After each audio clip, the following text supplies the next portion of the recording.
Welcome to We Digress with Joy and Jess. Join hosts and longtime friends Joy Simpson and Jess Perry as they tackle the stuff of life the only way they know how, with honesty, faith, and humor.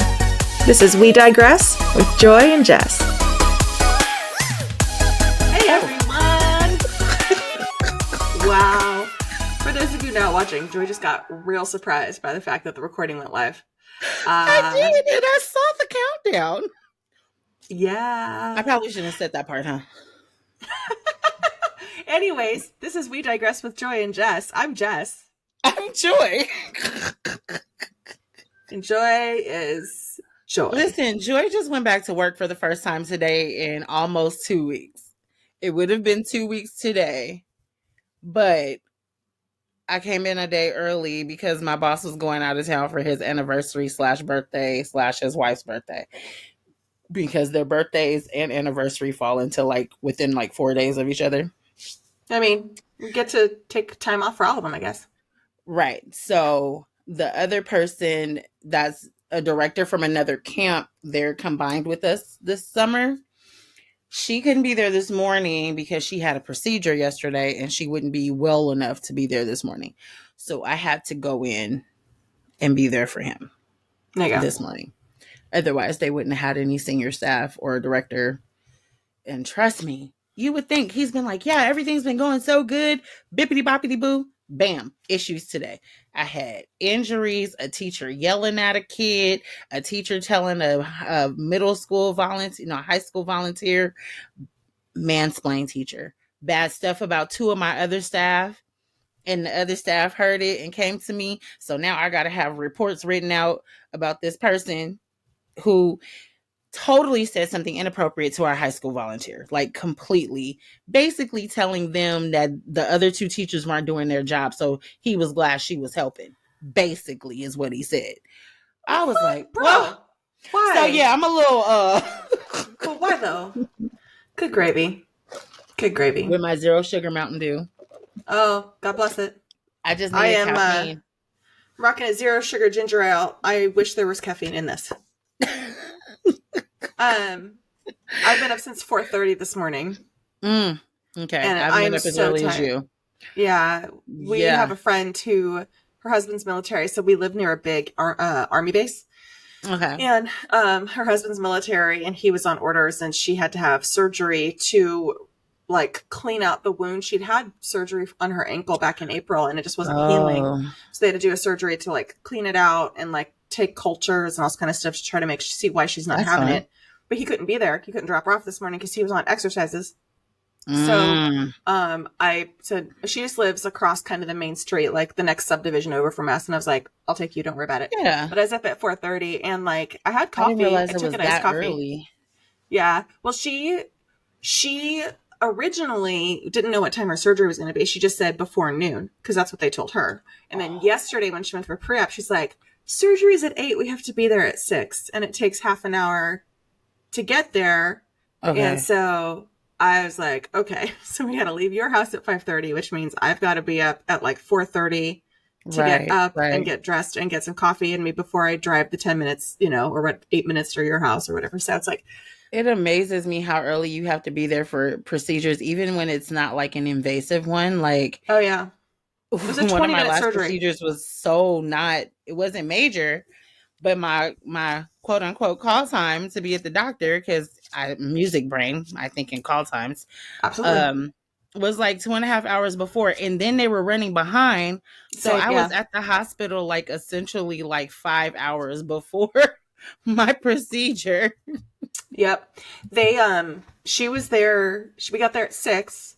They took her back around 6:15. And they didn't start the procedure. They're running at least half an hour late. Oh, wow. So, she was one of the first ones in the morning. So that was interesting too. But it was a quick procedure. And actually her husband got off orders early enough that he was able to come and he took over. Oh, okay. After she already went into surgery. So I was home by 10. But when I tell you, I was so tired. I was working on stuff and then I ate lunch and then I sat down on the couch to watch. For anybody who works in the church world, You probably are familiar with or have at least heard about something called Pro Presenter, if you are in the Yes. worship thing. When I tell you that having used Media Shout, having used Song Show Plus, having used Easy Worship, having used a lot of the big names from all the years back, I'm going back to before we even had this stuff. I was a PowerPoint master. Right. When I tell you that I have used all the things, I had never used Pro Presenter till we got to this church. And when I tell you that Pro Presenter is a fresh level of hell, I mean So it. it's not just me. I'm not crazy. Now, I will Because tell we you, just started using it at our church about, a month ago when I told you? it is so counterintuitive. It makes no sense. Once you watch, today I put on a video of like the beginner's guide to Pro Presenter. And that's why I fell asleep and took an hour nap on the couch, because I was watching it and I was just like, my eyes were glazing over. But supposedly it's supposed to be super user friendly, but I'm having like the hardest times even like getting the countdown clocks together. Like, yeah, no, it's crazy. It's definitely complicated. Like if you watch the video, things will make more sense, because as soon as I watched it, I go, oh, I understand. I had to understand what their terminology was, because their terminology and how they approach it is different than anybody else in the marketplace right now. And yeah, it's definitely different. You can do a lot with it. And we do a lot with ours. We have center screens that are different. So we're running multiple stage outputs. We're running all kinds of stuff. So multiple backstage looks, all this kind of stuff. So we do use a lot of the features of Pro Presenter, which is great. And I have no problem with it. And now that I understand how they're approaching it, it makes sense. But some of the stuff with Pro Presenter, it's like editing songs on the fly is almost impossible. Yes, I saw that, but I don't know how to do it. I will send you this video link, because it's an hour and 15 minutes and I haven't finished it all the way. I got probably about 75% through. And it makes a lot more sense now. But God bless America, I cannot stand Pro Presenter. Even knowing this. But we were using Proclaim, and I like it a little better than Proclaim, because we had to use Proclaim and vMix together. Yeah. Whereas with Pro Presenter, I can run everything through Pro Presenter and Restream, which is the outlet that, but then there's a whole thing with Restream. We just learned that we can schedule services to go live automatically, which we were doing it the last 2 weeks, but for whatever reason, some people can see it go live and some people can't all at the same time.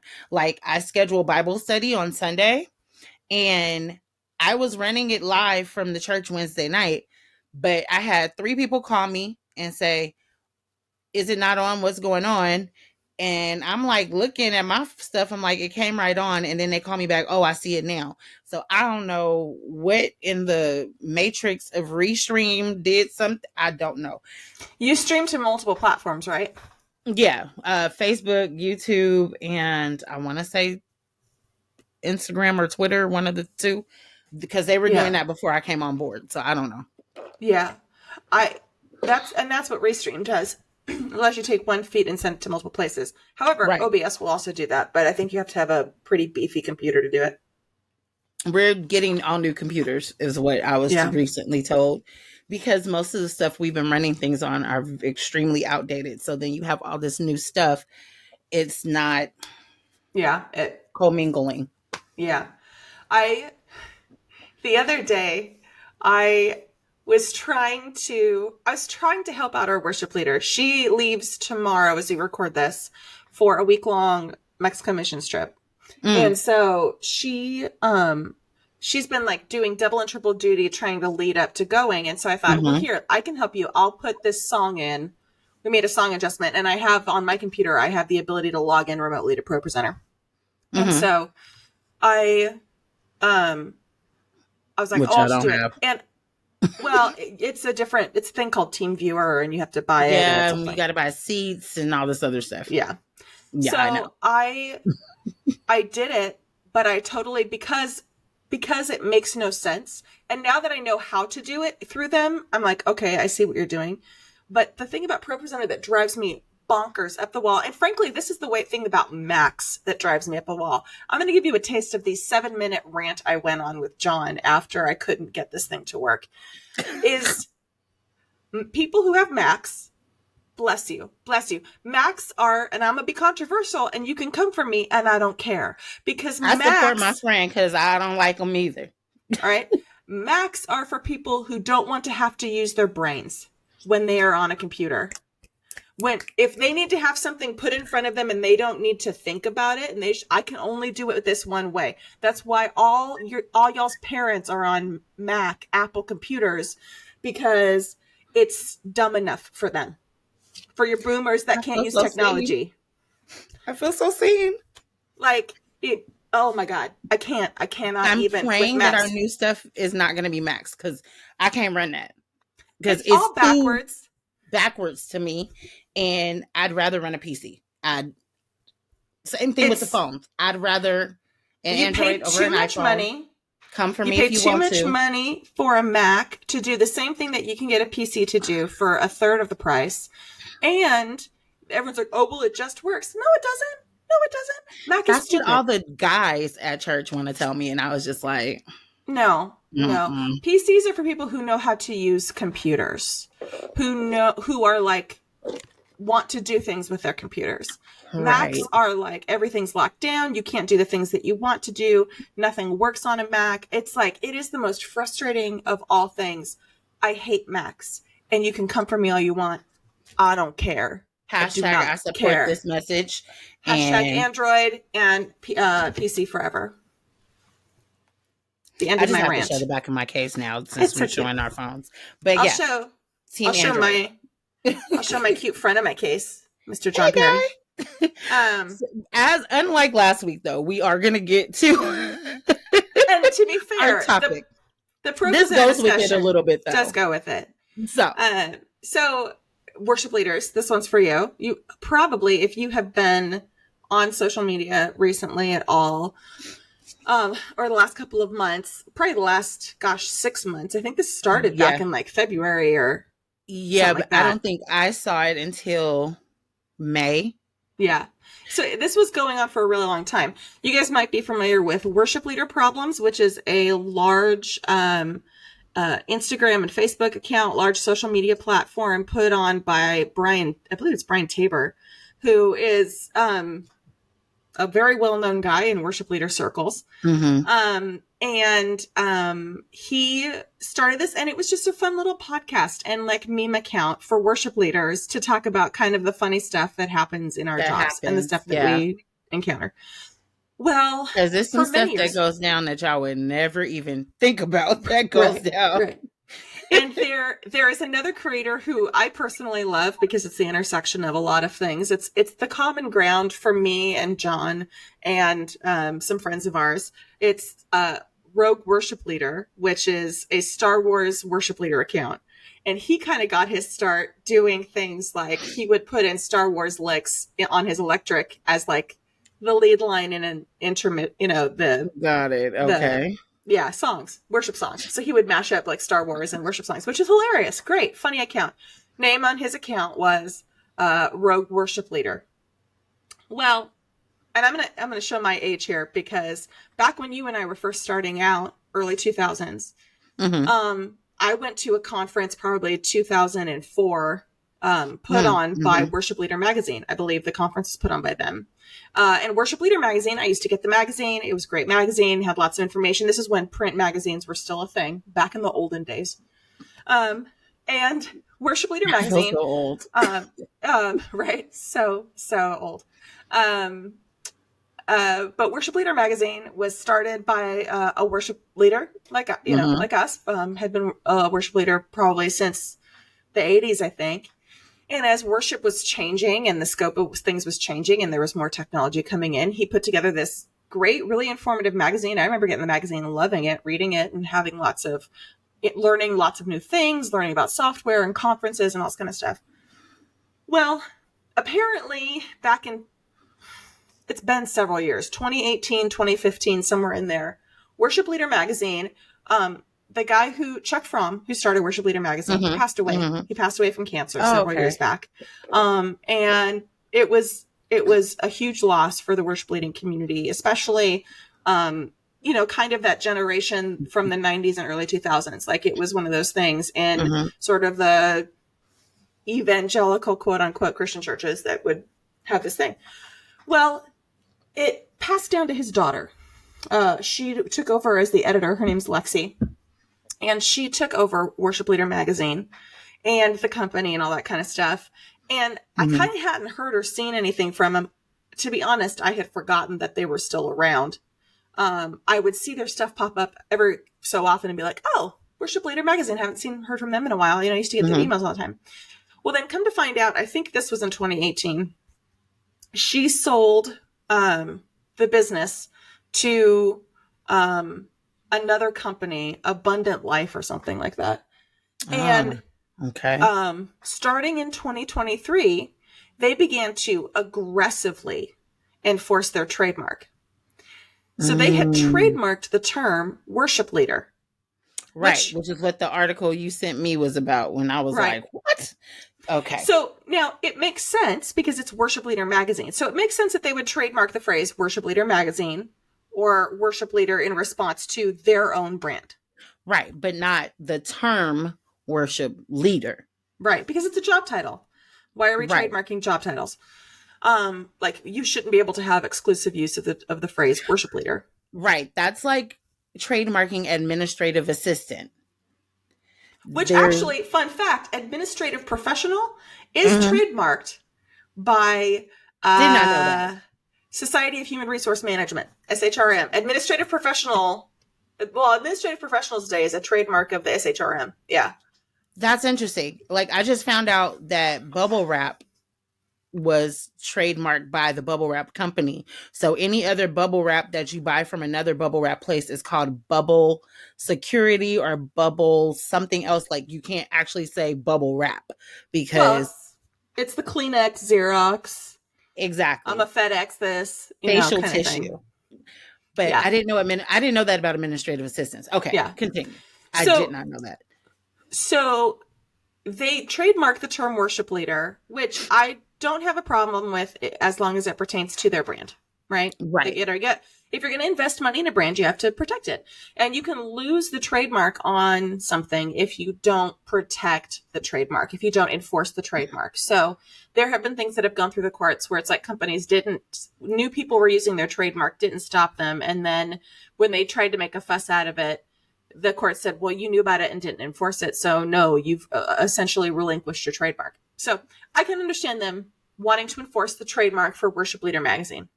For the magazine, yes. And their branding and all that associated stuff. What they started to do, however, was to go through and target large Instagram accounts and large social media followings that had the term worship leader in it. Now, one of them made kind of sense because they were essentially ripping off their branding and logo and kind of trademarking on their vibe for, now this wasn't one of the two that I previously mentioned. This was some conference up in Oregon or something like that. So again, I have no problem, like protect the Worship Leader magazine trademark, right?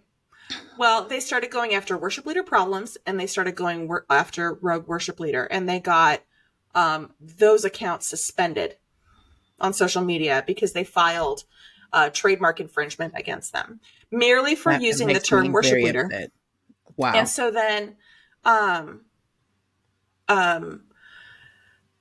after weeks and weeks and months of trying to get these things resolved, finally, the people behind both of those accounts kind of came out and said, here's the situation. We have been working a long time behind the scenes to get this resolved, and they will not come to the table. They will not come to the table. They will not even talk to us about it.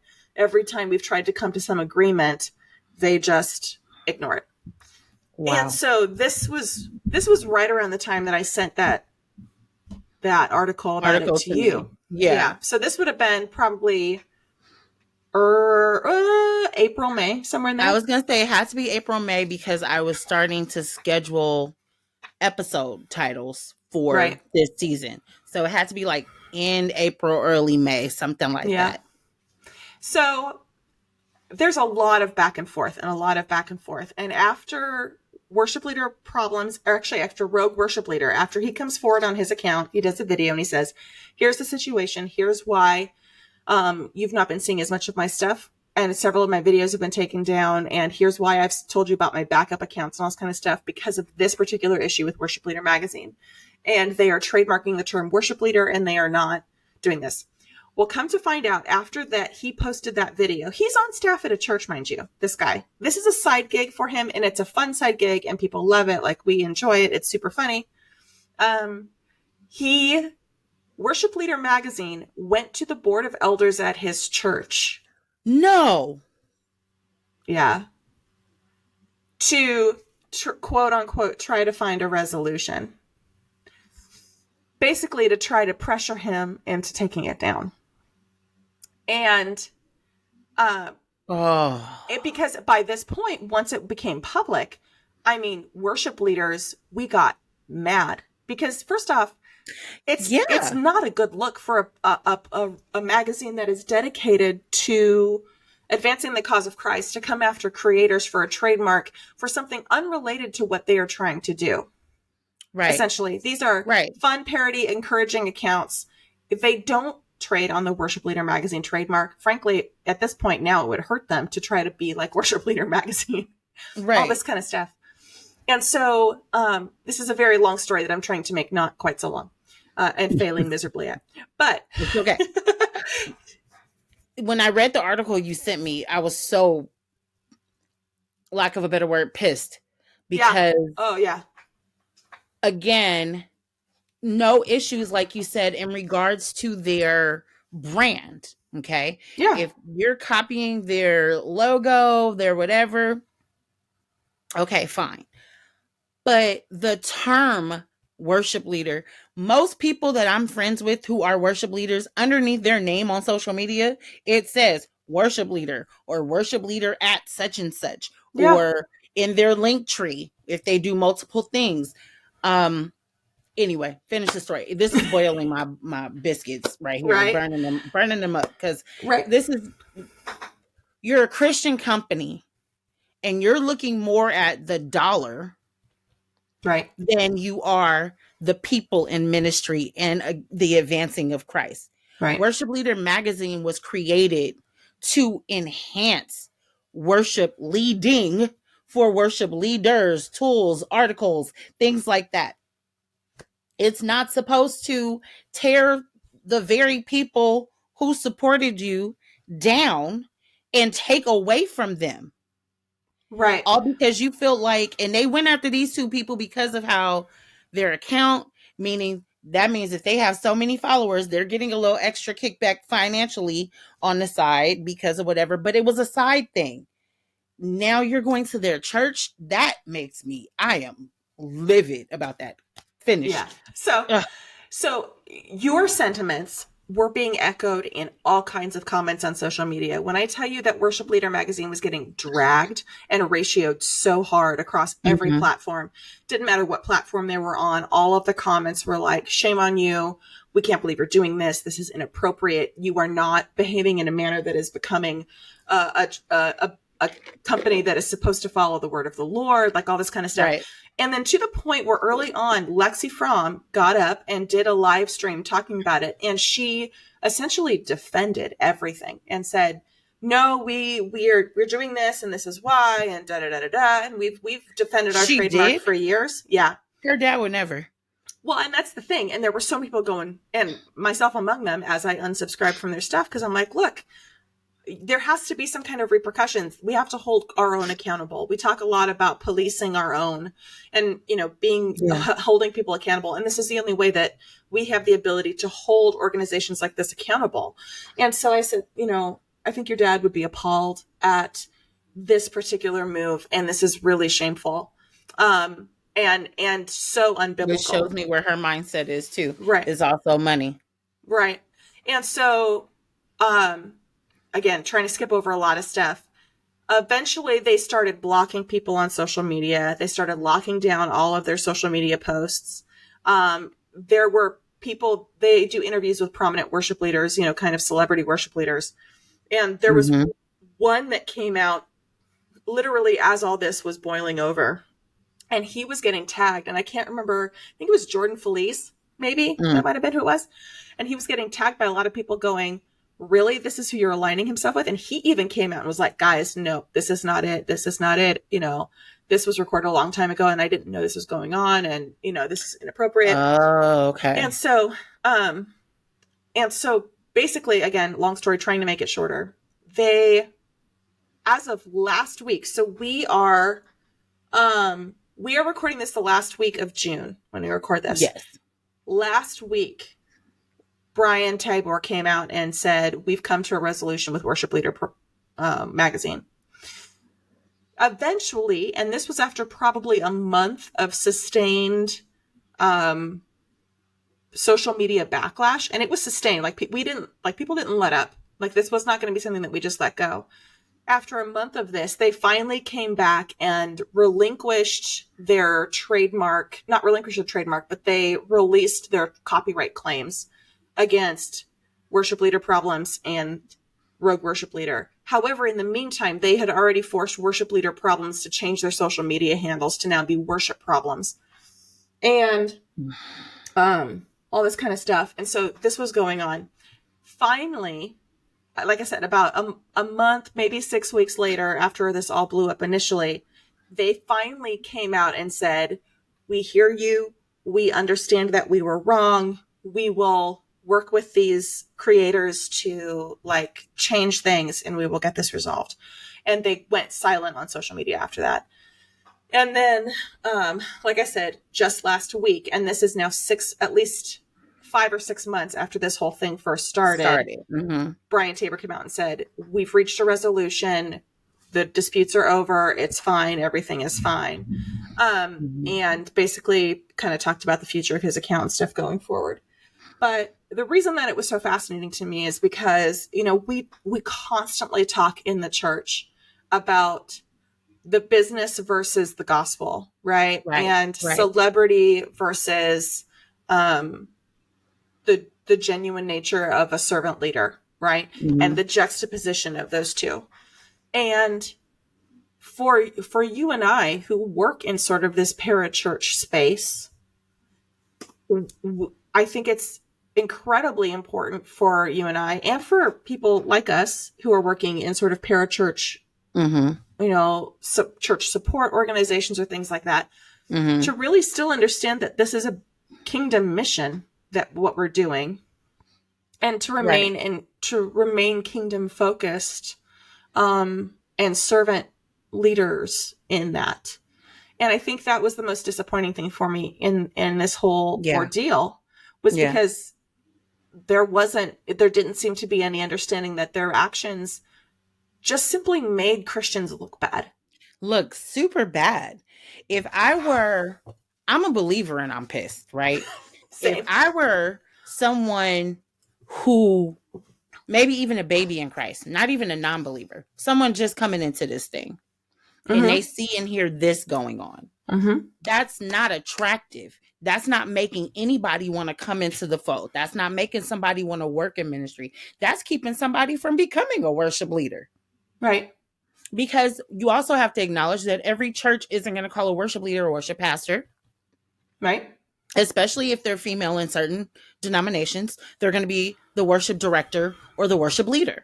Yeah. They're not going to be worship pastor. Whereas at my church, we just changed the term, not because of this, to praise and worship pastor, or pastor over praise and worship, which is the person that's specifically over that area. So every ministry doesn't have that. Every woman in ministry does not have that. Right. That opportunity to be called pastor of. Right. Okay. So you're taking this and you are making the church look unattractive. You're making it to be where people may shy away and not want to be involved because they don't want smoke, basically, from anybody. Well, and it's hard to believe. Now, I'm glad they apologized and they came to whatever, but I believe, after reading what you sent me and having this conversation, they only did it because they were getting so much flack. I do not believe that they all of a sudden had a change of heart. They were losing too much. And that's when companies change. Right. That's why all the Target and all the stores, Black History Month, they started getting flack for not having enough things or celebrating it. So Black History Month at Target starts like January 15th. You know what I'm saying? Right. Same thing with Pride Month. The LGBTQ community, they fought. So now all these companies, like even Lane Bryant, they're for the month of June, it's rainbow. Torrid, rainbow. Macy's, rainbow. Everybody's rainbow because they don't want the flack Right. from those that support and buy their products. I believe it's the same thing in this. Do I think that Target is genuine? Old Navy, all of them? I don't know. Don't really care. You know, thanks for the Black History t-shirts. I love them every year. Keep doing it. But when it comes to this, to me, they looked at the bottom line still, which was what the point was in the beginning, was the bottom line. And now that their bottom line was being affected, now they want to come back and apologize because you can't do all of what you've done and said all of what you've said and tell me all of a sudden you've really for real had a change of heart. Now, if it was a personable situation, then maybe. But looking at the company and the things that they've done, this is just me. I don't think that it's genuine. I think it was just so they can win people back. Well, from two sides of it, like if I were to take Lexi Fromm's statement at face value, when she came out and said, look, we heard you and we have said that, you know, we've seen what you've said and we've taken into consideration and we understand your perspective and we get it. We screwed up. I'm willing to give it to her at face value that's the thing. Okay. The thing, and that's just me, like, because I always try to err on the side You're of nicer that. than I am. Not always. You heard my very stern talking about Max, so we know clearly that's not the case. Yes. But like, I look at it from two sides, two perspectives.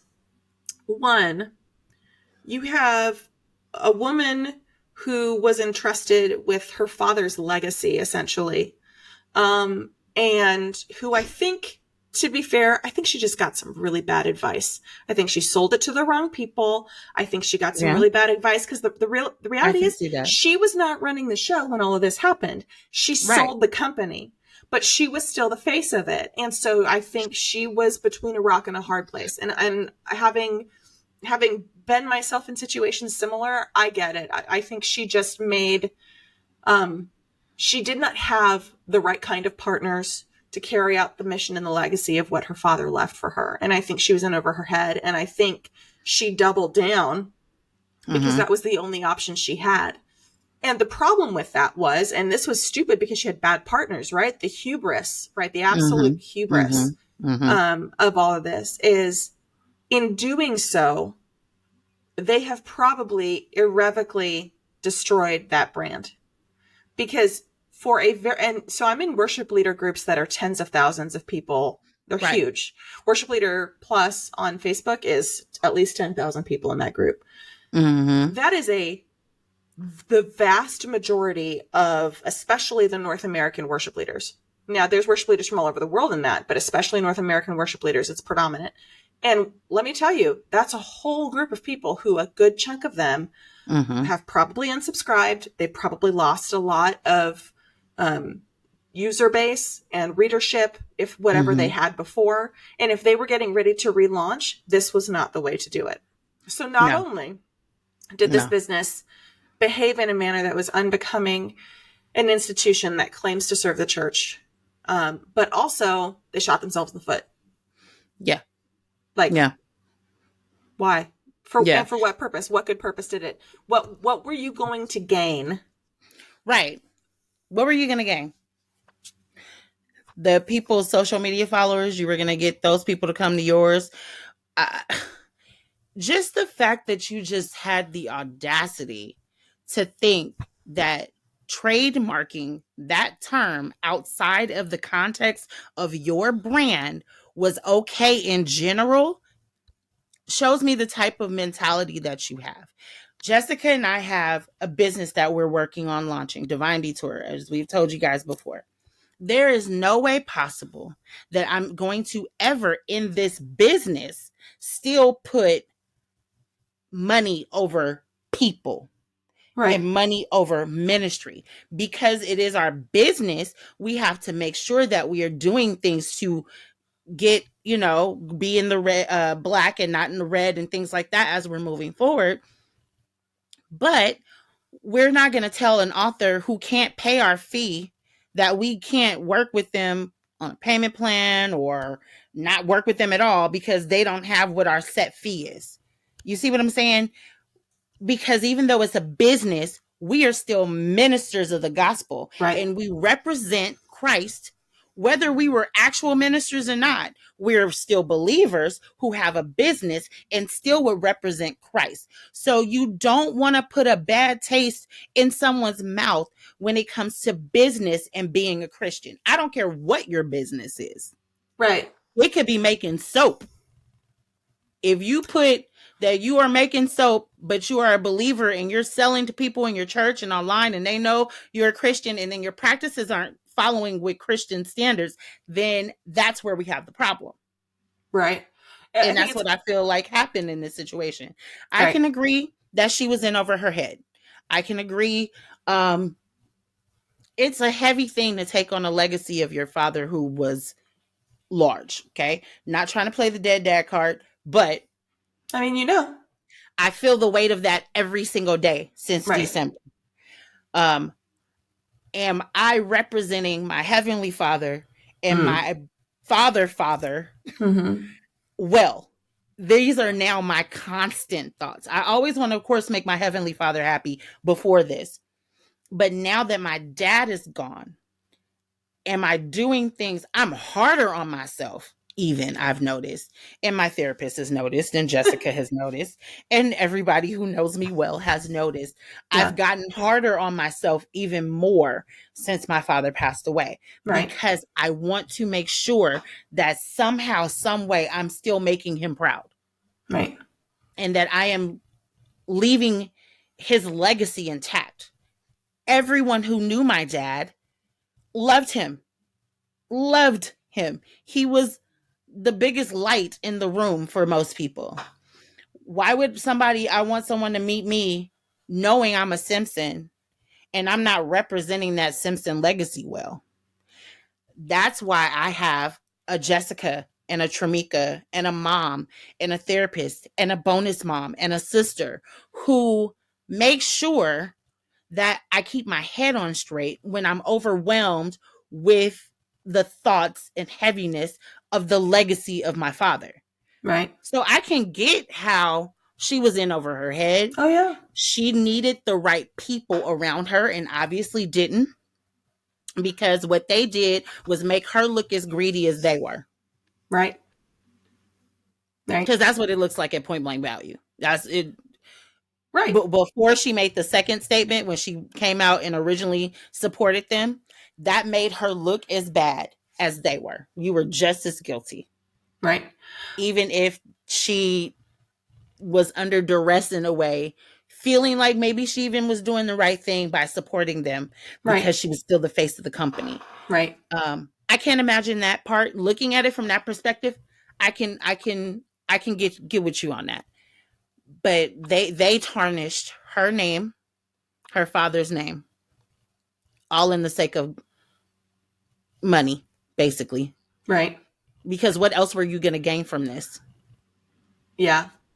I always think in there, but for the grace of God, go I kind of terms, like what lesson can I learn from other people's foolishness or other people's success even too? Like when somebody is like, what's the lesson that I can learn from it?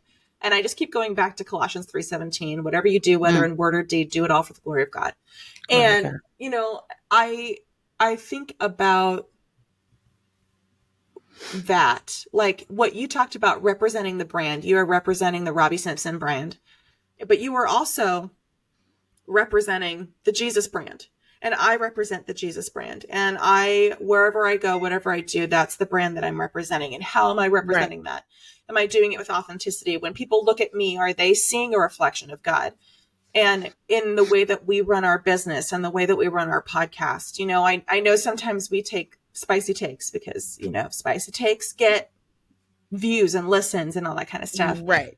But on the whole, are we being about the business of the kingdom of God in the appropriate manner. Right. You know, Jesus talked a lot, you know, surely should have known I was going to be about my Father's business. And how are we, as we move and work to be about our Father's business? Are we doing so as a genuine reflection of him and of his heart? Right. Or are we saying we are, but we're really building our own kingdom instead? And I think, to your point, you know, it also speaks to, you have to have the right people around you. And you have to make wise choices with who you partner with. Right. Because if you are partnered with someone who, at the very basics, doesn't share your same vision for what you're doing, that's just going to be a recipe for disaster. Right. But also, if you're not partnering with someone, this is the concept of being equally yoked in scripture, right? Because if you're not partnering with somebody who is headed in the same spiritual direction that you are, whether it's in business, you know, and this is not right. Most people think it's just about relationship. It's any not just a man and woman relationship, but it's business, it's friendships, it's, you know, if Jessica and I weren't the same like-minded spirit, we wouldn't work. Right. Even though we think of some things differently, we're not exactly the same brain, which is good, but we give each other perspective. Right. But at the end of the day, our spiritual goal is always the same. Right. No matter what. Right. Well, and that's the thing. Like, so many people like, oh, I'm going to get into business with this guy because he can do something for me, or these venture capitalists or whatever it is. And it's like, who are you partnering with? Who has your ear? Yeah. Whose ear do you have? Like, what are those, who are the people that are going to be your inner circle, who are going to be influencing the decisions that you make most? And are they people that, first off, will tell you no? That's a huge one. And second of all, will understand your heart and your vision and do what they can to help you achieve it. Right. Even if it's just by giving good advice. Right. And recently in March, Jessica and I had to have this conversation again. We've had it before, but it was a moment where we both felt something, but we didn't say it. And then we put the thing out there, and then we had to postpone, which now we have a new date, praise God. But it was one of those things, like, Jessica knew, and I hope she's okay with me telling this, she already felt in her spirit like this wasn't going to happen right now. But it was because I was just like, how are we doing this? Let's go. It was almost a fear of, I don't want to disappoint her. Yeah. Whereas we've had this talk before when we first started working together, but it was like we had to rehash it again. Yeah. We cannot be afraid to tell each other anything, because at the end of the day, it's both of us together. Right. And if we're not going to be honest with ourselves and with each other, we can't help anybody else. We can't do business. Right. And not that we were having a bad moment or we were mad at each other, because that was not it at all. No. It was just a misunderstanding of timing, you know, because there are times where you work with people and you guys have all these great ideas, which we have a lot of great ideas, but there's timing. Ideas.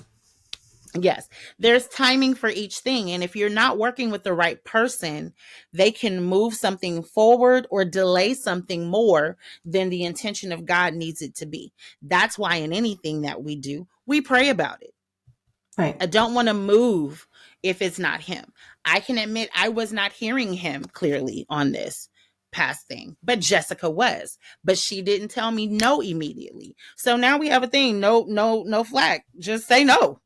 Right. Because we know I can go ahead sometimes, you know, so. And I have a tendency to drag things out. And so that's why we're a good balance. But we had to come back and realign with one another and with God. And that's normal. Because in any type of partnership, marriage, you know, business, whatever, you don't just go based on the first initial thing. You don't go from the vows and then do no work after you say I do. You still have to work at it, right? Yeah. Like, I'm not married, but I assume y'all got to still work at stuff. Yeah, you have to be intentional. So that's the same thing in a business relationship, in a partnership of any kind, ministry, whatever it is. You got to have those 6 months, 8 months to a year. Where are we now? Where are we moving forward? What do we need to pause on? What do we need to push forward? That needs to happen. But if you don't have the right people with you, then that can't happen. And you can be all over the place and chaos ensues. Right. Right. I think it's just a good idea in general. Like, don't have people who are just going to blow you up. Like, have people who are going to hype you up, for sure. Like, you need people who are going to be like hype team in your corner, like all the time. People who are going to support you. But those same people better be willing to turn right around and be like, this isn't it. Like, don't, nope, do not pass go, do not collect $200. You need to have people who are going to be real with you, who are going to be your biggest champions, but also your biggest protectors. Yeah. Because like, having people in my life who can look at me and be like, hey, we've noticed this thing in you. And they need to be people that you respect their opinion and that have earned the right to be there. This is not a blanket call for have people like come up and be all up in your business. That's not what I mean. And you're not going to have 20 people like this. You may have one person, 2 people, 3 people in your corner, 4 people. It's not about the number. Mm-hmm. It's about the quality of who they are to you and what they offer spiritually, realness, transparency, all of the same things like she just said. Gotta have the hype person, but you gotta have the same person, hopefully, will be able to say, let's look at this. Or just plain say, no, don't do that. Right. Or say, hey, I've noticed this thing in you. How do we take some pressure off because you're not responding well? And here's the thing. Like for everybody listening, if you have a relationship with somebody and you're not willing to be that for them, like a close relationship, like you need to be that for them. Be their biggest champion. Be like their, hype them up, right?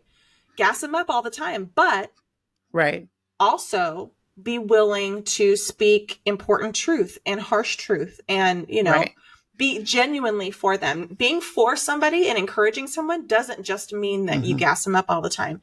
It means that you are giving good advice, well thought out advice, selfless advice.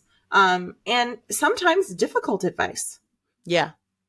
You got to tell people to slow down sometimes.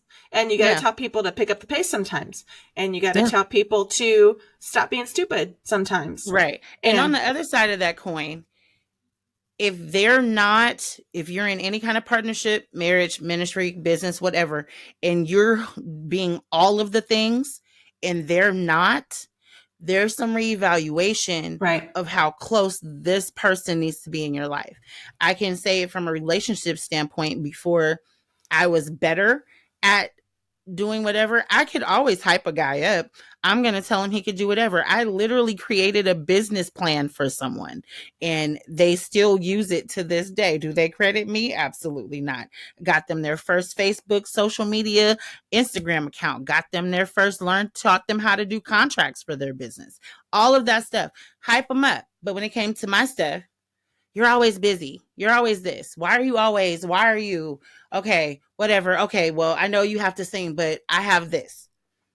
If they can't appreciate and value who you are, understand that your stuff is important too, and also give the same amount of energy into the relationship, no matter what it is, marriage, boyfriend, girlfriend, fiance, business, ministry, then that may not be the partner to take with you into the future. Right. I always liken it. I dated a guy for about 6 months.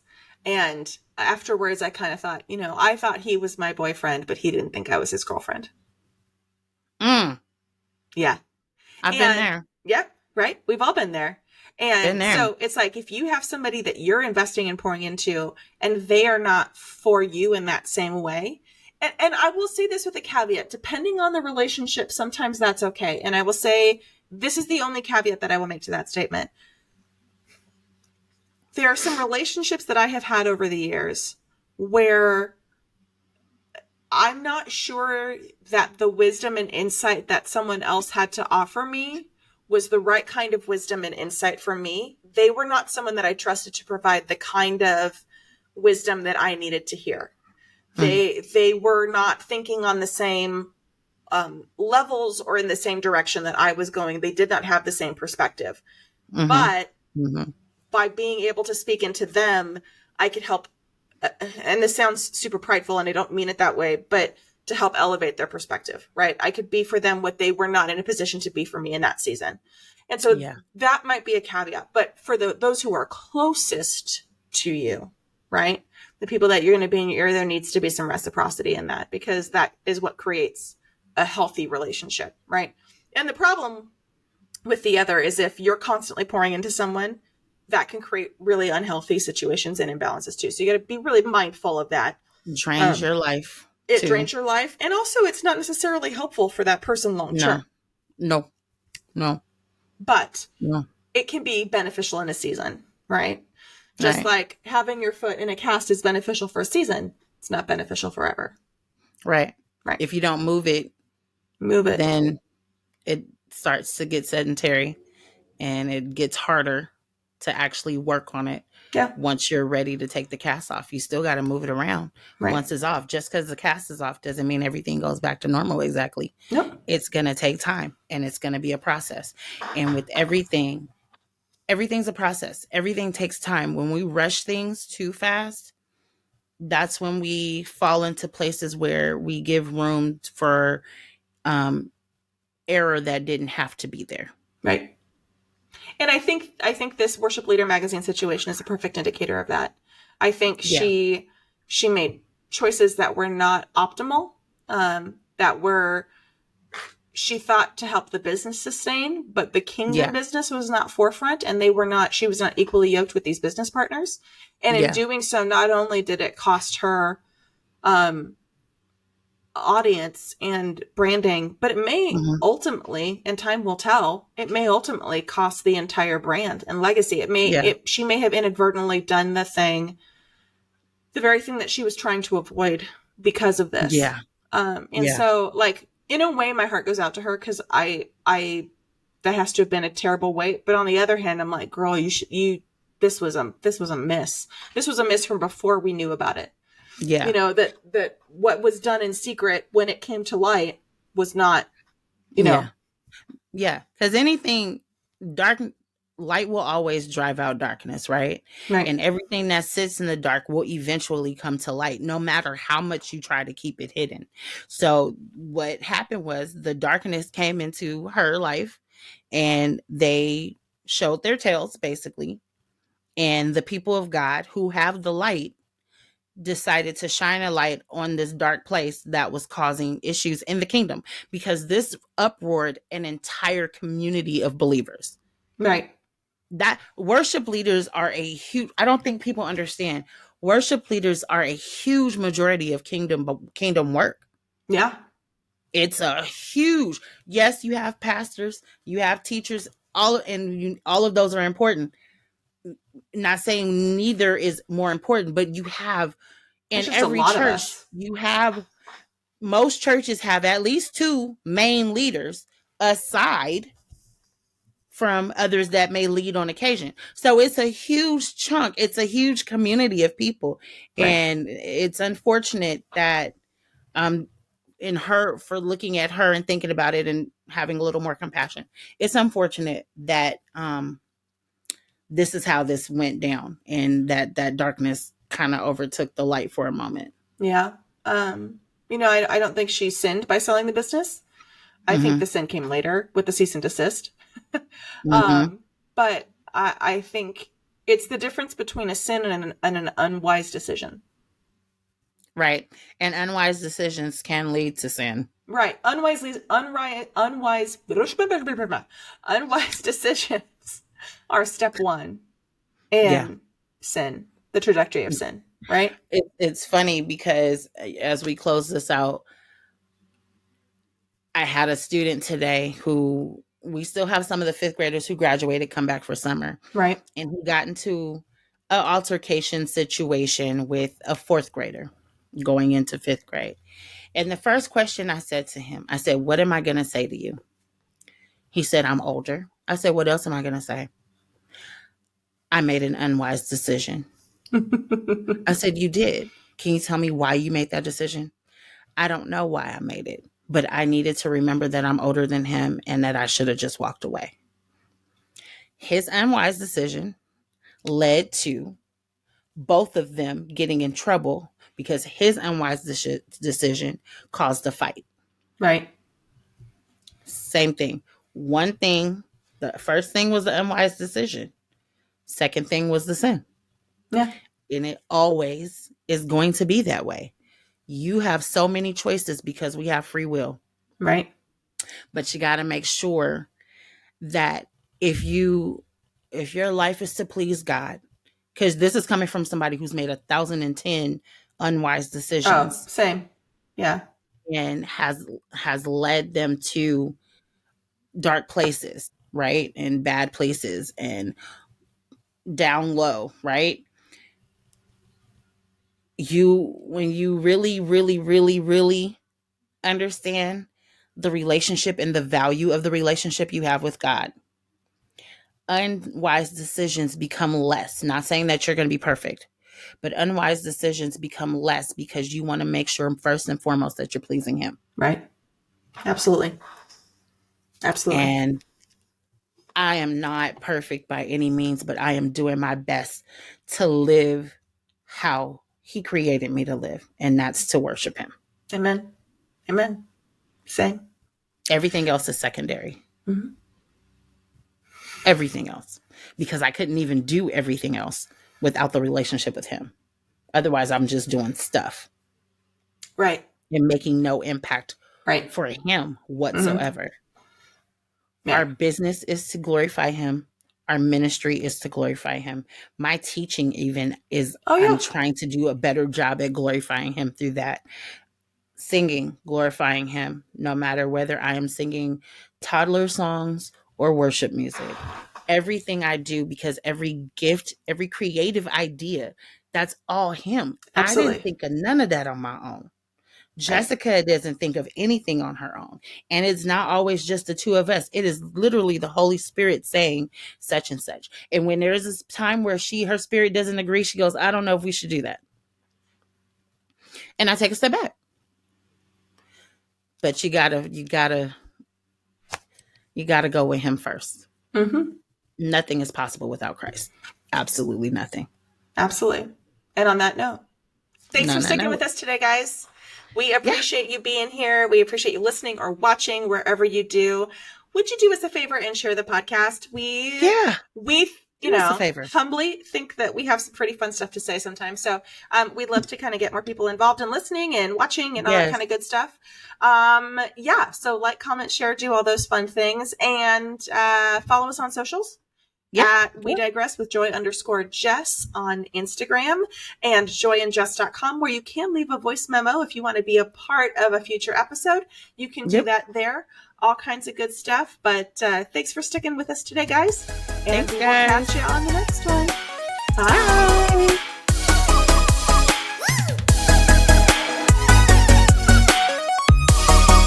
Thanks for listening. Check us out on the web at joyandjess.com. That's JOIANDJESS.com. We'll see you next week.